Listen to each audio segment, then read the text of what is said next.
Saudaraku, di Treskrimsus Polda Aceh telah berhasil melakukan penangkapan terhadap Abu Laut 34 tahun yang saat ini telah ditetapkan sebagai tersangka dalam sebuah kasus pencemaran nama baik yang dilaporkan oleh Said Muhammad Mulyadi.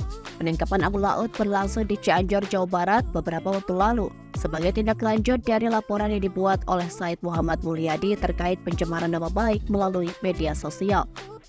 Abu Laut dijerat dengan pasal 27 ayat 3 junto pasal 45 ayat 3 Undang-Undang Nomor 19 Tahun 2016 tentang perubahan atas Undang-Undang Nomor 11 Tahun 2008 tentang Informasi dan Transaksi Elektronik atau ITE, pasal 310 dan pasal 311 KUH Pidana, serta pasal 14 ayat 1 Undang-Undang Nomor 1 Tahun 1946 tentang Peraturan Hukum Pidana.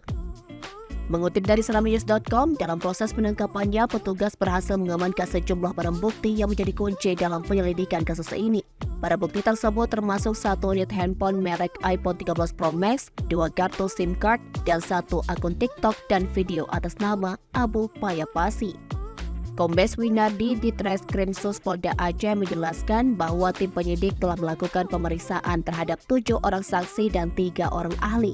Hasil dari pemeriksaan ini memberikan cukup bukti untuk menetapkan Abu Laut sebagai tersangka dalam kasus ini.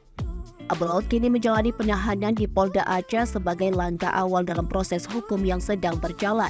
Selanjutnya, pihak berwenang masih menunggu tanggapan dari pelapor Said Muhammad. Apakah kasus ini akan diselesaikan secara restoratif justice atau melalui proses peradilan konvensional? Dari hasil pemeriksaan, motif tersangka Abu Laut dalam melakukan tindakan pencemaran nama baik di media sosial ternyata adalah rasa sakit hati.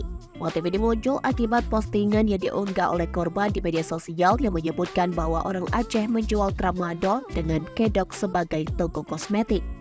Kasus ini mencerminkan pentingnya etika dan tanggung jawab dalam bermedia sosial. Pencemaran nama baik dan perundungan di dunia maya dapat berdampak serius pada individu dan masyarakat. Dalam konteks ini, hukum dan proses hukum yang adil adalah langkah penting untuk menjaga ketertiban dan keadilan dalam penggunaan media sosial.